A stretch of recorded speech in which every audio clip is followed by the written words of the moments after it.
So do you know where the shop was? What was the name of the shop anyway, there for everybody? Oh, Biddy Moore shop.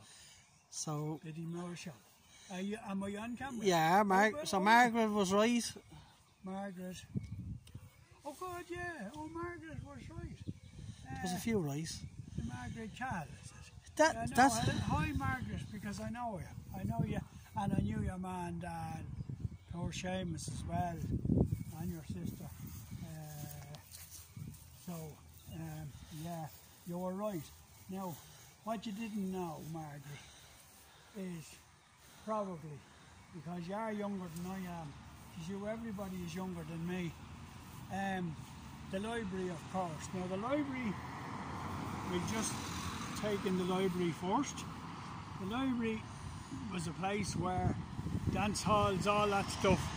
I had no memory of that much, but I know that it took place a few years before my time in the 30s and 40s. So I'm only talking about what I can remember is in the 50s, right? Early 50s to late 50s. But the library was there, and of course Biddy's shop, this famous shop, was here. Now I'll stand over on the step. Now there's 2 steps down into it. It's about here. Amazing the practice there now. I did here, you went boom. Well, 2 steps down. How do you, John? Yeah, 2 steps down, it was here. So she sold biscuits and chocolates and orange juice and everything that lads that'd be dancing, doing. They wouldn't have been doing the twist then. They wouldn't have been doing mostly slow dancing then. But anyhow, is that a hairpin, John, there on the ground? Anyhow, yeah, they're not gone yet, the lamps. So anyhow, yeah, so she had it here, Biddy, and the counter was on this side. Biddy was a small woman, but she liked to know what was going on, you know, trying to find out everything. But she was a nice woman, and so,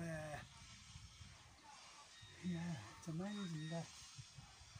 It's amazing that my phone going, it doesn't matter. The point is, yeah, that here it was. I'd say now, the door was here where I'm standing, was 2 steps down into it. So she had all that custom from that, and from the school, of course. So she was well situated here at that time. Here, on the right-hand side, that house that's there, yeah, it's the same house. A man called Joe Kelly lived there. He used a big red setter that used to lie over there and stretch out. He was about 5 feet long when he stretched out, the red setter. But I know he was a printer. I didn't know him as well, like as I knew other people. So him and Mrs. McAvoy lived in the house there where that gate is. Mrs. McAvoy, I used to call her, but I didn't, again, wouldn't have known her terribly well. But in that house down further, Jem Bentley brought up the Bentley family, Sean and them. I remember them very well, because while it was in that house and they hadn't moved down the road to the yard that exists down there with the lads now that run the haulage business. But at 15, yeah, about 15, I'd finished doing that. I wanted a job. So I got a job driving, no licence, no nothing, but I got a job driving a Fordson Major, right? A licence issue, what's that? So I got a job, and I used to park it on that hill over there, put the camera over there, you can see, I stand where this Fordson Major wouldn't always start, right? And if it didn't start, all it would do was let off the handbrake, and it was clear. Right now, nothing has changed here on the new footpath. There's a clear down, right? I parked there, right? And there was this massive trailer on the back of it. It was lorry that was cut down. The body of it was used and made into a trailer. And I used to go out into Rush to collect the lads' vegetables every Monday night and Thursday night. And I'd go to the market Tuesday, but at 4 o'clock I had to walk up that road, get into this tractor. It was reliable once it started, but if it didn't start, all I could do was down the hill, had her going before we went 20 yards. But it was always had to be parked on this hill for that purpose. You weren't going to get anybody to tow you, but particularly if Orson Major with a massive thing in the back, because if anybody went to tow you, you'd be left with the front of the tractor on the road. So anyhow, yeah, but that was there, but they lived in there, Bentleys, and I remember going in there, touched out, and it was often talking in there to them. Sean, what any brothers? I can't remember who it was. I'd have to think about it now, which I can't do now because of the way we're geared.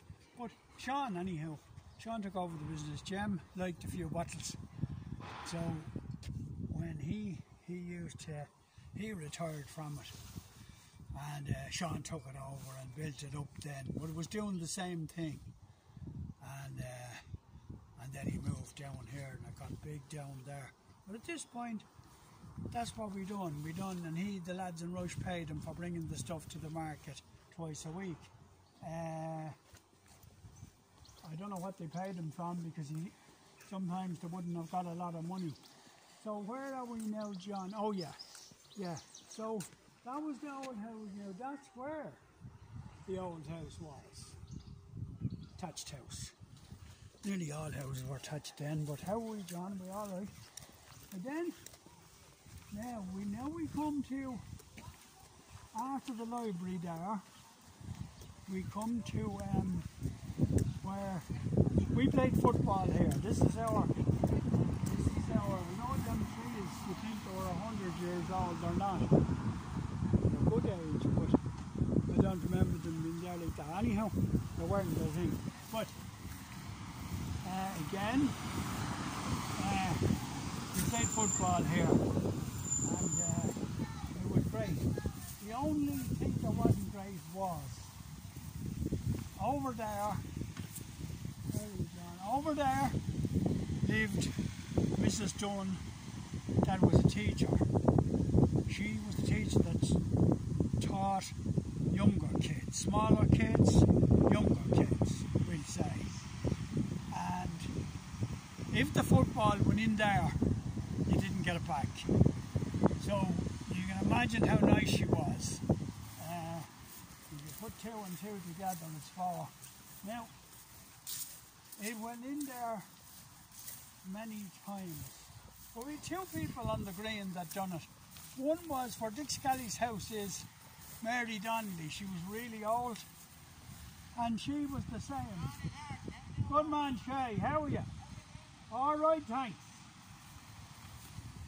But she used to keep the footballs as well. But we wouldn't be up that end so much, but occasionally we would. But in this case here, they were 2 teachers. Ned was her husband's name, and he taught in Carton. He seemed to be a very nice man entirely, but I can't say the same for her. And her son Coleman, he only died in the last 5 years, I think. Her son, I'm telling you, he got as much torture as the rest of us did from her. There was no favouritism shown to her son. But anyhow, there was a girl, I don't know what her name was, but her other son went to Canada and he died. Coleman died a few years ago. But that house now is lived in by Liam Clare, which would be Sean Clare's brother, eldest brother. So he lives in there. But our memories of it wasn't good ones because it's amazing how many times the ball went in there, you know. We weren't professionals, if you like. So, John, we forgot one little thing. The shop. Oh yeah, 2 shops. There's 2 shops was between there, that roadway, and where Lee Skelly's van is. So that shop, Tom O'Hara's house, which would be Shamie McAnally's sister, married Tom O'Hara. And they used to have a little shop there because of the schools and all that as well. But then, just further up at the end of that, what colour wall is it there? This side of Dick's, Mrs. Nearly opened a shop as well. But in Mrs. Nearly's case, I don't know who you are, mate. In Mrs. Nearly's case, John, Mrs. Nearly had to have a shop, right? And this is important. That was the best woman. I worked on a good few committees with her. And there's one thing about her, that she was great on committees. She raised more money. No matter how well you done, she'd raise more. But she was very good. But she always had a shop. And down later, at a later date, and not today I don't mean, we'll be talking about where her main shop was. But she had a shop in there. Now, there's one thing to remember about her as well. And you can't get away from this. In Mrs. Neary's case, if she was dropped in Saudi Arabia, in a desert that you could see nothing, only sand, she would do well, because she would sell sand to the Arabs. She would actually make money there selling sand, because that's how good she was at what she done. And she had to have an old shop. So she was using then, see that gable end? I think the doorway was in there, and she just made money. I mean, down here there's a lot more to talk about when we come to her main shop, because Georgie Bentley and myself used to go and find empty bottles everywhere and bring them to her, and we get a penny or twopence for each bottle. And she's the only one shop that done that. So we went over to Bell's, away over in Horstone. It's 2 miles out of Lusk, and we came across, it was like finding a crock of gold at the end of a rainbow. We found a barrel of bottles, a barrel in a field where there must be a lot of lads working, and it was all the big bottles, the ones she wanted, and they were called Taylor Keith. Taylor, T-R-Y-L-O-R-K-E-I-T-H. Taylor Keith bottles. Nobody correct me on the spelling, by the way, if it's K-I-E-T-H. No, it's K-E-I-T-H. Because again, I was only 10 or 9 or 8, whatever it was. But Georgie and myself set out on that day. I'd say if Georgie was standing there, whether he remembers or not, I'd say he would, that we hit the jackpot. So I don't know how we even got them all to her. I don't remember that. I remember getting the money and spending it though. So she's a great woman, couldn't compliment anybody any more than sell sand to the Arabs, and had to be selling, had to be in the old shop, you know. But she thrived on meeting people and talking to them, and that's why she was so successful at what she done. And history again, but we all have to go sometime. But she was a credit to have known so well, you know. So anyhow, yeah. But so that's now the bandstand, John. We're now at the bandstand where I used to have a little bike, you see. This was like in racing, which I know nothing about. You'd have to ask, as Aidan O'Brien says, you'd have to ask the lads, as he calls them, about motorbikes or horses, all that stuff. But I had this little bike. It was like in racing a 125, a very manoeuvrable sort of bike. There was a ladies' bike. But I could come around here thinking I was Jeff Duke. Not Joey Dunlop or Robert Dunlop, which was later to become famous and both killed at the same racket, we call it. But it's a sport, but anyhow, that's another day's work. But anyhow, I used to come here thinking I was Jeff Duke, because Jeff Duke was the top man down in doing the Skerries 100. So I thought I was Jeff Duke, and here comes Jeff Duke now. I come in that path there and never went this way. It was always anti-clockwise. I don't know why, but I would have the bike.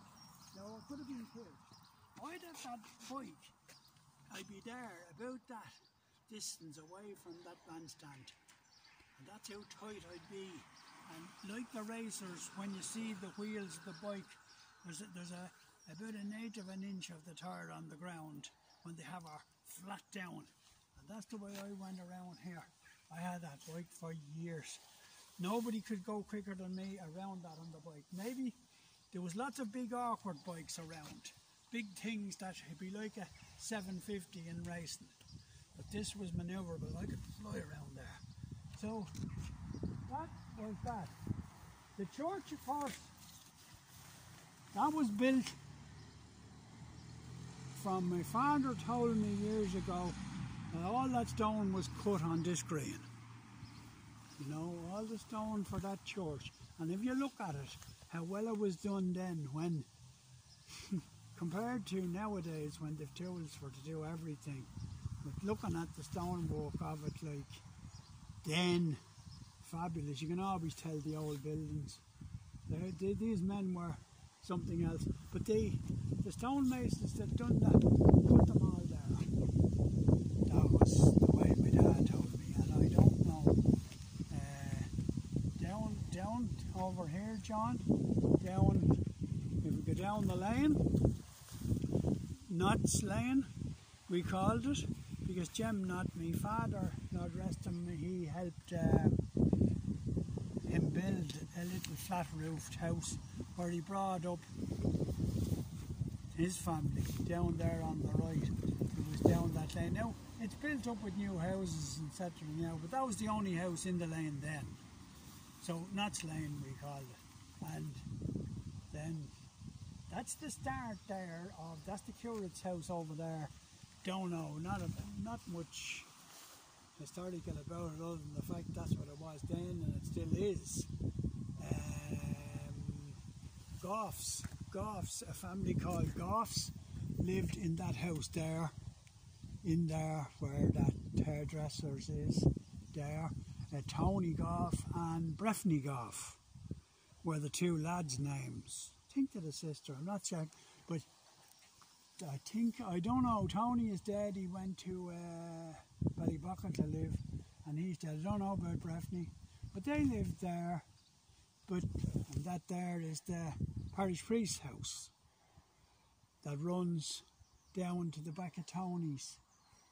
Now, the back of his place runs to the back of that. Well, we'll be getting to that the next time when we're doing St. Joseph's Avenue, but I think so far, like coming down, I don't think I've omitted. Sorry, John, I'll be back to you. I don't think I've omitted a lot. No, everything. The green is the way the green was. Nice trees are there now. I don't think they were there then, but yeah, with everything pretty much. Good few roads, and every road there'll be new houses no matter where you go back in town. But yeah, that's more or less it. So will we cut it for now? Cut it. Job done for now, and look forward to doing another one on a different road.